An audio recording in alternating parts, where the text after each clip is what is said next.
Alors bonjour à tous, aujourd'hui on commence une nouvelle petite vidéo originale. Aujourd'hui on attaque sur les portraits d'expatriés. Et pour ce premier portrait, je suis parti à la rencontre de mon ami Manu, parce que je le connais depuis quelques temps, qui est un expatrié, qui a une activité professionnelle, qui n'aime pas être pris en photo ni en vidéo. Alors là il fait un énorme effort pour me faire plaisir, je le remercie.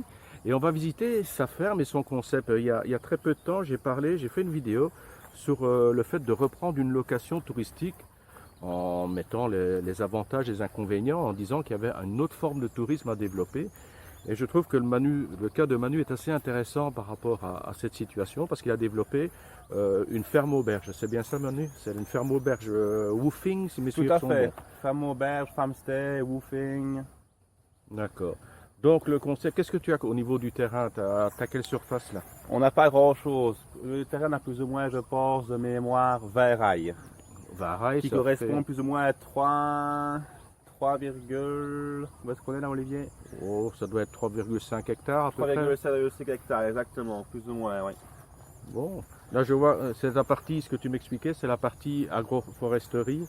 Exactement. Donc, tu mets la ferme, tu mets... Exactement. Donc pour l'instant, on a seulement commencé notre projet. On a juste porté pour l'instant donc les abats fruits.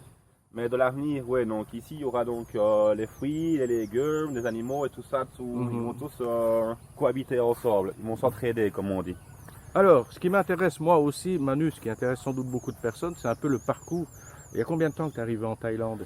Pas beaucoup, je suis revenu en Thaïlande il y a seulement 2 ans et demi. 2 ans et demi.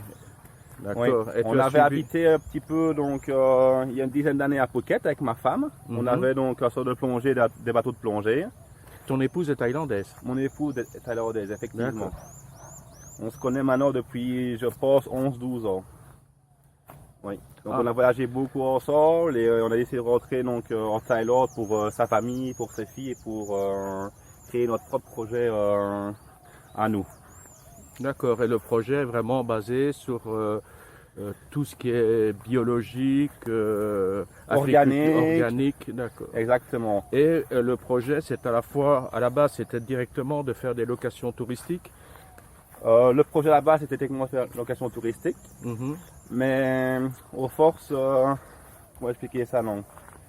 Au début, on voulait simplement faire une ferme auberge, et puis en arrivant, donc, les gens ont demandé à ma femme de pouvoir l'aider à travailler à la ferme et à avoir des conseils, et ils m'ont tous demandé pour pouvoir participer. Donc du coup, on a décidé de développer donc, le woofing, et c'était quelque chose qui convenait très bien à notre, pour nos objectifs. Oui, quand je t'ai connu il y a un peu plus d'1 an, tu proposais également des activités, des excursions, des visites, mais c'est pas ça, c'est ce que j'expliquais dans ma dernière vidéo. C'est pas ça que les gens recherchent. Voilà, le tourisme authentique, voyager autrement, c'est vraiment un concept qui se développe énormément. Exactement. Les gens cherchent une immersion, et le fait, toi tu es situé ici entre Nong Khai et Udon Thani. Oui. Donc c'est vrai que le super terrain, pour ceux qui regardent à 360 degrés, je sais pas, là vous voyez sur la gauche, sur ma gauche, on aperçoit un des bungalows. Il y a la maison, il y a partie potager. Là, on va rejoindre. Il y a la nourricière. Ouais, on va rejoindre la partie. Il y a aussi un plan d'eau avec des poissons. Et alors, pour ceux qui apprécient aussi, il y a la partie rizière ici. Donc, ils viennent de couper le riz. Ça a été fait dernièrement. Il y a une semaine, plus ou moins. Ah, ceux qui avaient la chance d'être sur place ont pu découvrir les joies de la coupe du riz, du battage du riz. Ils ont des courbatures de partout. Et tu viens de terminer également, ça j'ai découvert, une chose que tu as mis en place dernièrement, ce sont des stages. En fait, maintenant tu proposes des stages et des formations pour la permaculture. Alors une chose que tu as lancée récemment, mais qui fonctionne très du bien. feu de Dieu, c'est la construction naturelle.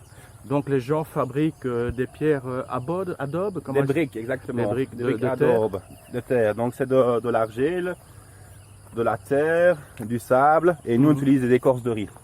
Donc c'est juste une mixture à avoir, une préparation à faire, et c'est très facile. Même les enfants donc, ont plaisir à le faire et aiment bien participer à cette activité-là. Voilà, et ça fait partie également de la permaculture. Donc permaculture, donc, ce n'est pas que la ferme, que l'organique, que les légumes, que les salades. La permaculture, c'est aussi donc faire son propre habitat, faire son savon soi-même et devenir autosuffisant donc au fur et à mesure, au fil du temps, si je peux dire. Ah, là, je reconnais les plants de tomates. Tout à fait. Ah, ben, il y a un mixte, en fait, entre les différents plants de salade, des tomates, il y a les bananes. C'est exactement ça. C'est le concept de l'agroforesterie, ça? Plus ou moins, c'est surtout une association des plantes et des plantes, des arbres, etc. Donc, par exemple, ici, donc, ma femme a simplement donc, couplé donc, de la salade avec des tomates et des cacahuètes, simplement. Et tout ça donc, s'entraide les uns les autres. D'accord, et là on voit les arbres que tu viens de planter. Oui, et que je n'ai pas encore nettoyé. D'accord.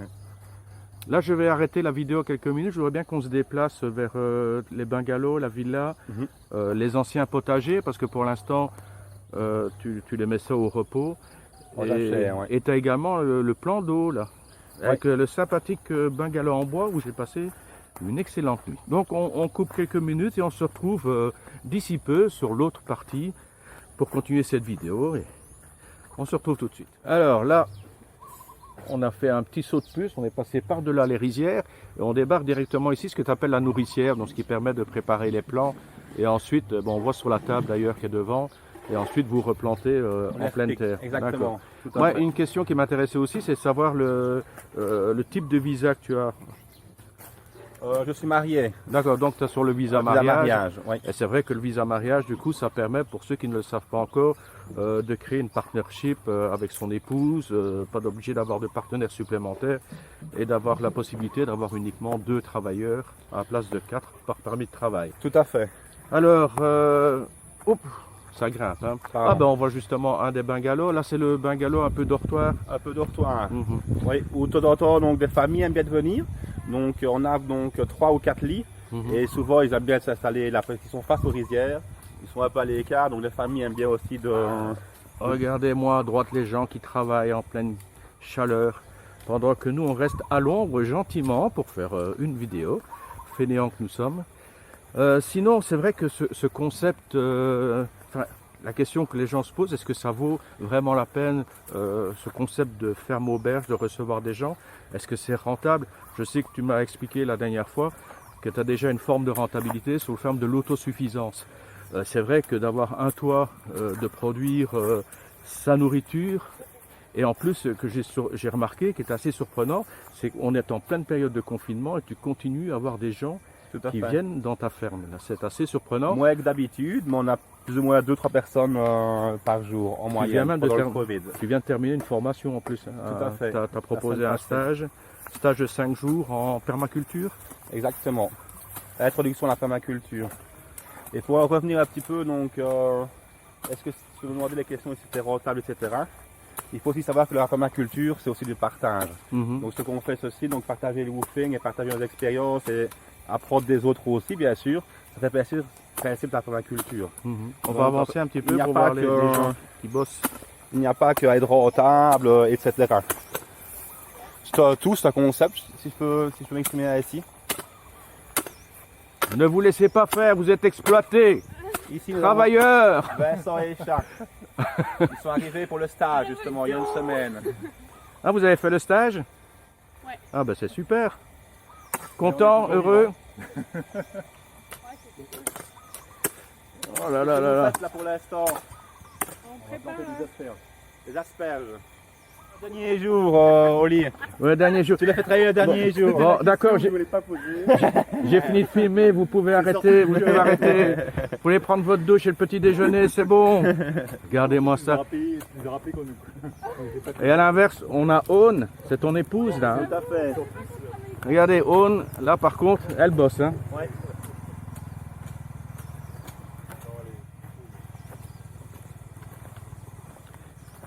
Donc le concept que tu expliquais, c'est effectivement l'autosuffisance.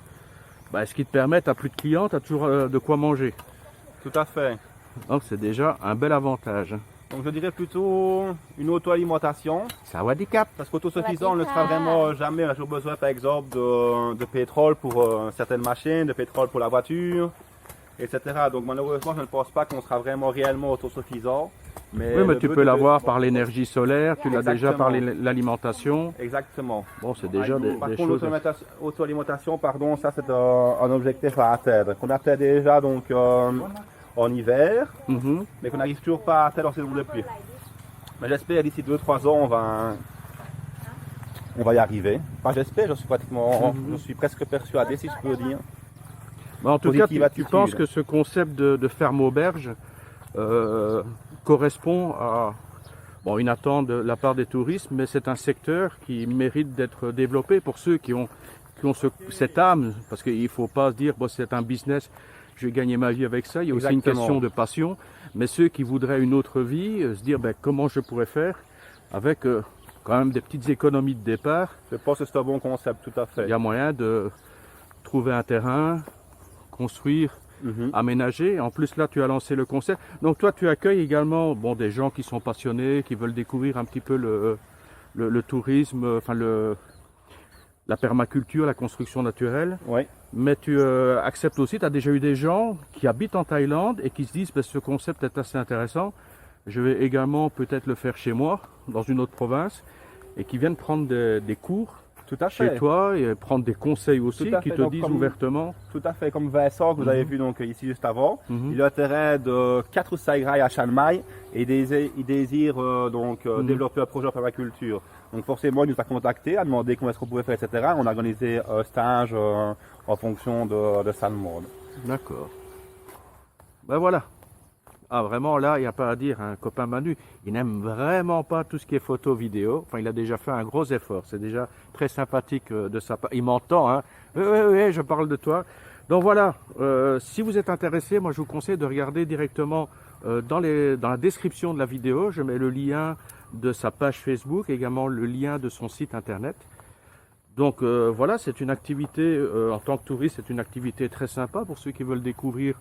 Là, c'est le petit bungalow en bois où j'ai dormi cette nuit, où j'ai été hébergé, bien gentiment.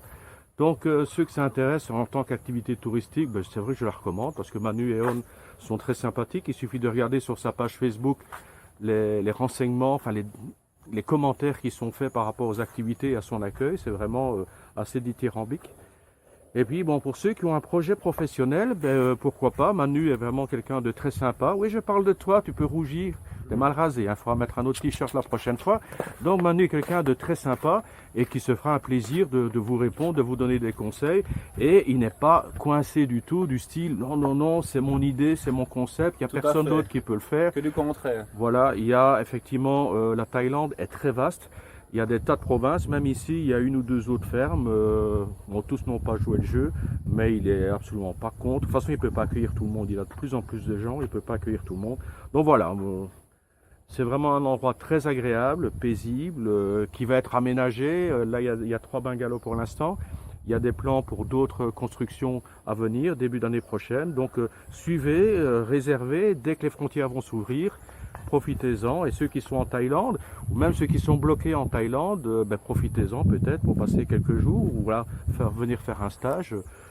Et puis les prix sont en plus très abordables. Voilà, j'ai fait le tour de cette petite vidéo, de ce petit sujet. Si ça vous intéresse, laissez un commentaire, un pouce haut ou un pouce bas. Et puis on se retrouve la prochaine fois. Je suis pas loin de Nong Khai, donc je peux vous dire de nouveau, cette fois-ci, salutations tropicales des bords du Mekong. Merci bye à bye. De rien. Salut Manu. Salut Non, tout c'est le l'heure du monde. petit-déj. Non, je pars pas avant d'avoir pris le petit déjeuner. Bye bye.